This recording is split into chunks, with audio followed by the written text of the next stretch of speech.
La parole est à vous.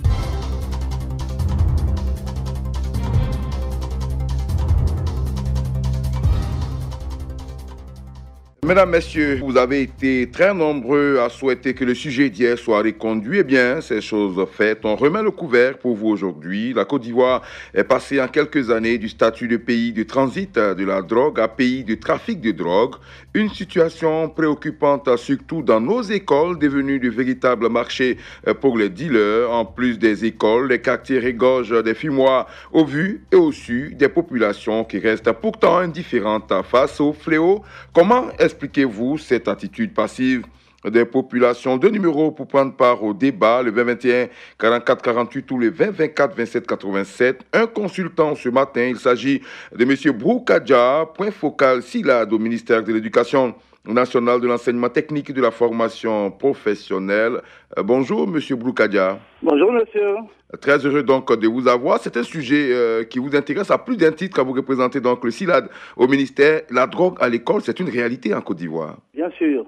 En fait, la situation et de la consommation de drogue au milieu scolaire, secondaire, n'est pas connue avec précision. Mais les dernières enquêtes menées en 2014 par la DEMOS et puis le PNLTA montrent bien que, et puis les expériences des éducateurs, des médecins et des intervenants sociaux convergent vers un même diagnostic. Cela veut dire que le phénomène de consommation de drogue par les élèves existe bel et bien. Ok. Je pense qu'on peut en rester là pour le moment. Monsieur Kadiabrou, on vous retrouve tout à l'heure après les auditeurs pour éclaircir certains points d'ombre, si vous le voulez bien. Ok, d'accord. Merci. Vous restez en ligne, monsieur Kadiabrou. On part maintenant sur notre page Facebook rapidement. Ils sont encore très, très nombreux à réagir ce matin. Bertin Tola, qui est à Brobo, un adage dit qu'on ne cherche pas par l'arbre où il n'y en a pas. Si tu dois dénoncer des gens et avoir des problèmes après, mieux vaut te taire. Même les forces de l'ordre connaissent ces fumoirs, mais personne ne bronche. Soit Dominique à moi, les solutions idoines doivent commencer dans la cellule familiale. Les parents doivent éduquer leurs enfants et contrôler quelquefois leur entrée et sortie et faire attention à l'argent qu'on leur donne. La corruption ne doit plus être le lot de la brigade des stupéfiants. On part maintenant au standard retrouver M. Conan Brou qui nous appelle de Sanguiné. Bonjour M. Conan. Bonjour M. Adama. Vous étiez déjà là hier, vous êtes encore là ce matin, ça veut dire que le sujet vous intéresse. Sincèrement, ce sujet ne devrait pas être un truc à parler certainement au téléphone. Ça devrait être un truc, une émission de débat, ce serait encore plus intéressant. Le débat a eu lieu dimanche passé, peut-être que vous n'avez pas suivi. Pendant 1 heure de temps, on n'a parlé que de drogue sur Radio Côte d'Ivoire. Dimanche passé à 10h10, rediffusé même encore à 22h10. Ah ok, j'étais occupé. Ok, allez-y. Moi, je voulais savoir si nos autorités écoutent très souvent les émissions telles que La parole à vous, c'est pas normal, sur nos chaînes Radio Côte d'Ivoire. En ce qui concerne les fumoirs, sincèrement, les agents en charge de ce domaine-là sont très informés, comme dirait M. Bertin Toula. Dans la loi, on dit la non-assistance à une personne en danger est passif d'une poursuite judiciaire. Et dans la même loi encore, on dit pour celui qui n'est pas entraîné ou bien qui n'est pas assermenté à faire quelque chose, qui ne le fasse pas. C'est-à-dire que porter assistance à une personne, tu ne dois pas le faire. Bon, on dénonce très bien, mais la réalité est toujours là. Hier, il y a un auditeur qui a dit qu'il y avait un numéro vert que les gens puissent appeler pour pouvoir... L'auditeur souhaite qu'il y ait un numéro vert, c'est un souhait qu'il a émis. Oui. Voilà, avec le numéro vert, c'est sûr. Sinon, les populations savent très bien, ils dénoncent, mais jusque-là, il n'y a rien. Ok, c'est bien compris. On vous a compris, Konambou. Vous êtes très nombreux certainement au standard. Vous souhaitez donc qu'il y ait un numéro vert pour que vous, les populations bien sûr, puissiez appeler pour dénoncer certains endroits où il y a des fumoirs ou pourquoi pas certains dealers que vous connaissez bien et qui vivent avec vous au quotidien. On part maintenant à Mama, non loin de Gagnoa, retrouver M. Adi Emmanuel. Bonjour M. Adi. Bonjour M. Bakayoko. Vous avez la parole, allez-y. M. Bakayoko, ce sujet est vraiment très sensible. Ça concerne tout le monde, que ce soit la population, que ce soit les autorités, ça concerne tout le monde. Et c'est un fléau qui est en train de miner la Côte d'Ivoire. Et pour le moment, on n'a pas encore trouvé de solution.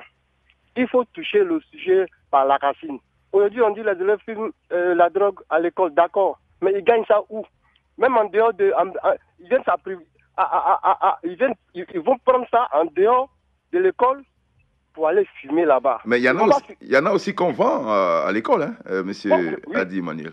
D'accord, mais moi je veux dire, quels sont ceux qui les livrent?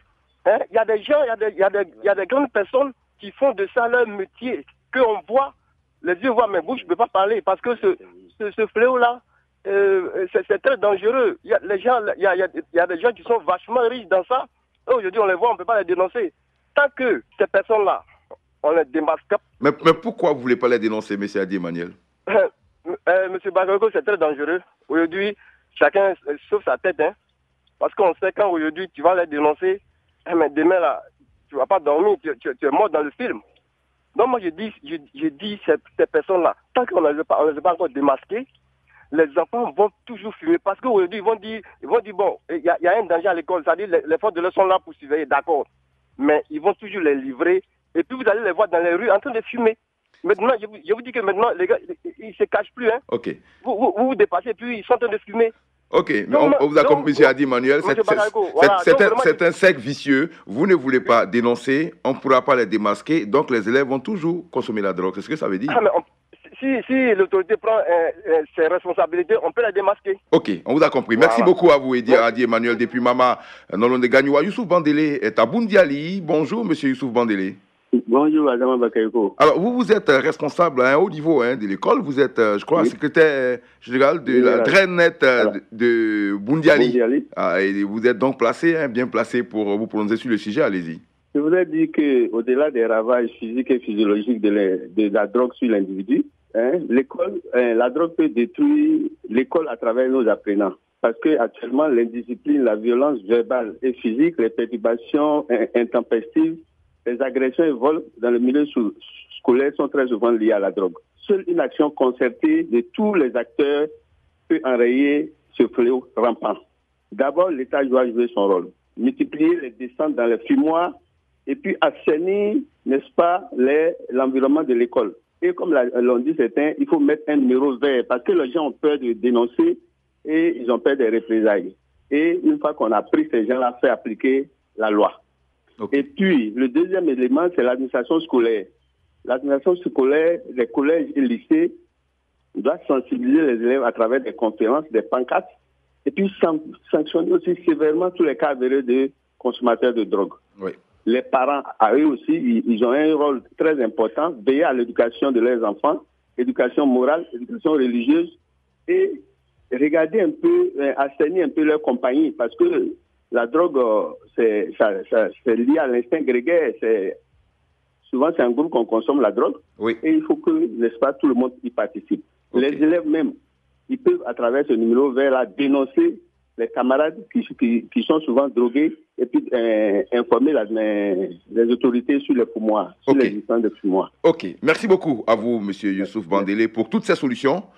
Merci depuis Boundiali. Je rappelle que vous êtes le secrétaire général de la Direction régionale de l'éducation nationale, de l'enseignement technique et de la formation professionnelle de Boundiali, dans le nord de la Côte d'Ivoire. On redescend à la Kota avec Youssouf Ganamé. Bonjour Youssouf. Yacouba Ganamé. Oui. Bonjour Yacouba. Bonjour Adama Bakayoko. Allez-y, vous avez la parole. Alors, merci vraiment ce sujet. Je pense qu'il est le bienvenu. Aujourd'hui, savoir que la jeunesse vraiment consomme la drogue, vraiment c'est regrettable. Alors, je pense que, comme les auditeurs l'ont dit, vraiment, il faut vraiment un numéro vert pour pouvoir dénoncer. C'est vrai, dans dans toutes les villes, il y a vraiment des comités consultatifs d'éthique qui sont vraiment au sein des commissariats et vraiment qui font un travail remarquable à travers les dénonciations qui se font dans les quartiers. Mais je pense que ça ne suffit pas. Il faut vraiment un numéro vert et à partir duquel vraiment on peut vraiment appeler pour dénoncer vraiment ou même signaler quelque chose. Et vraiment, ces gens-là peuvent être pris parce que vraiment, quand on dénonce dans les quartiers, souvent, les gens, il y a vraiment encore des répressions, encore des agressions qui se font.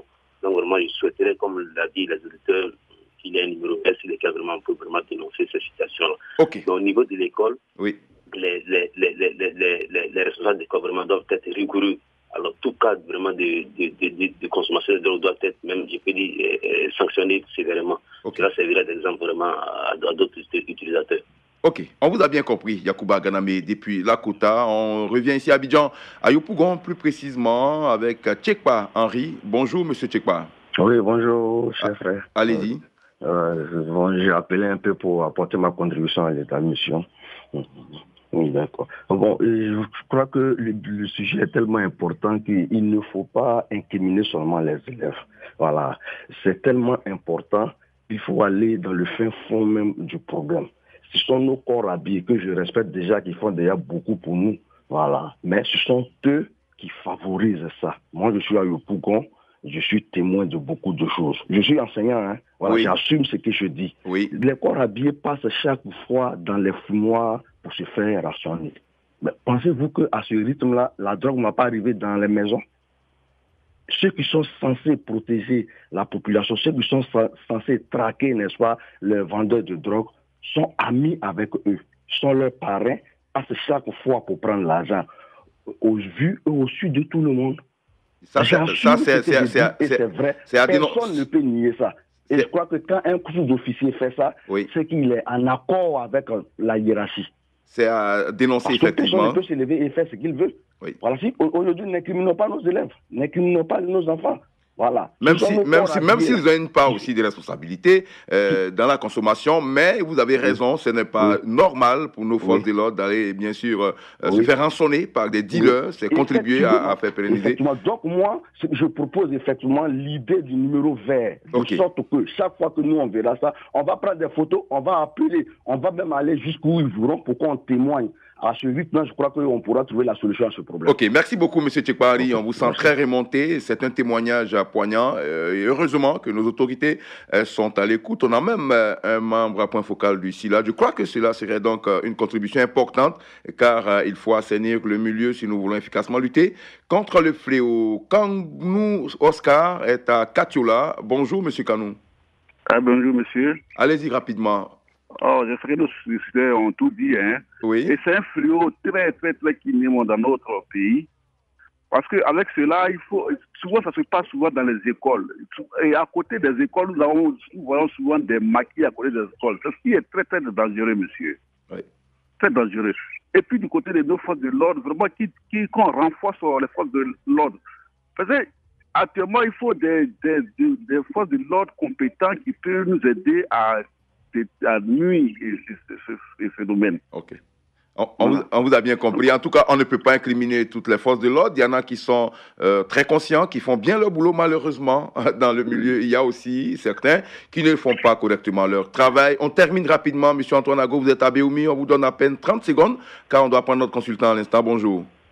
Bonjour, monsieur Adama. Allez-y rapidement. En fait, moi, je me pose la question de savoir pourquoi est-ce que les élèves s'adonnent, n'est-ce pas, à la drogue, hein? Peut-être qu'ils sont à la recherche d'une sensation forte, ils s'adonnent à la drogue pour un seul motif, bien étudier et avoir un bon rendement. Et je vois que c'est le contraire. Hein. Nous aurons maintenant peut-être un taux d'échec scolaire et des toxicomanes. Okay. Maintenant, la prolifération des fumoirs au vu et au su des populations et de nos forces de l'ordre, censé réprimer ces fléaux, c'est regrettable. Hein. Ces fumoirs sont connus de tous, hein. Mais les forces de l'ordre même font partie de la population. Okay. Ils le font, ils voient. Mais peut-être que moi, je me pose la question de savoir, peut-être qu'ils n'ont pas les moyens de lutte efficace contre ce fléau, ou du moins ils sont en complicité avec ces leaders, hein, ces grands dealers-là.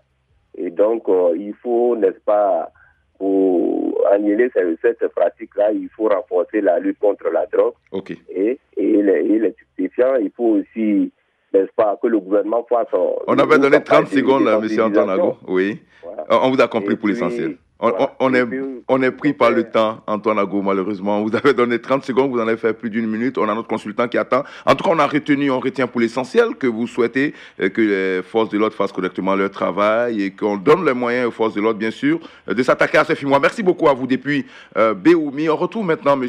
Kadiabrou. M. Kadiabrou, vous avez écouté tout à l'heure les Ivoiriens, mais une chose revient chez tous, c'est un numéro vert qu'on souhaite. Vous êtes le point focal du SILAT, cela tombe donc bien. Qu'avez-vous à dire à ce sujet?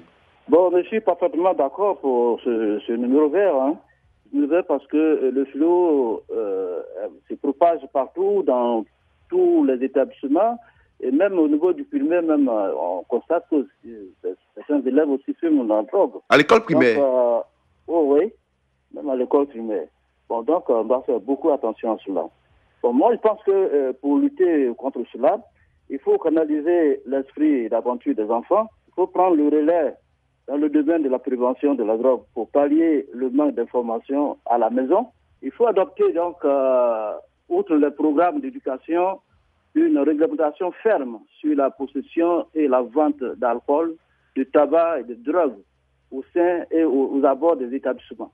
Il faut former aussi les élèves, pères éducateurs, pour une plus large sensibilisation, puis développer des activités saines, telles que le sport, la musique, l'éducation à la citoyenneté. Il faut faire la campagne de sensibilisation contre la drogue, l'alcool et le tabac. Donc, je pense qu'il y a un travail qui doit se faire au niveau de toute la population, que ce soit au niveau du ministère, que ce soit au sein de la famille, que ce soit au niveau des établissements. Et toutes les communautés doivent participer à la lutte contre la drogue. Sinon, c'est un phénomène qui devient récurrent auquel on va faire face. En tout cas, merci beaucoup, M. Kadia Bro, d'avoir été très matinal ce matin pour nous. On rappelle que vous êtes point focal du comité interministériel de la lutte contre la drogue, CILAD, au ministère donc, de l'enseignement, de l'éducation nationale, de l'enseignement technique et de la formation professionnelle. Merci beaucoup à vous. On se retrouve certainement sur un autre plateau, pourquoi pas, pour échanger encore sur le sujet. Merci. Merci beaucoup. Monsieur. Voilà, rapidement, 2 dernières interventions sur notre page Facebook avant de rendre l'antenne. On me fait signe qu'on est déjà atteint par le temps. Ok, c'est pas bien grave. On se retrouve donc lundi prochain pour un autre sujet. Mais avant, demain, Abou Sila sera des vôtres. Le sujet est à découvrir aujourd'hui même, tout au long de la journée, sur la page Facebook de Radio Côte d'Ivoire. À bientôt.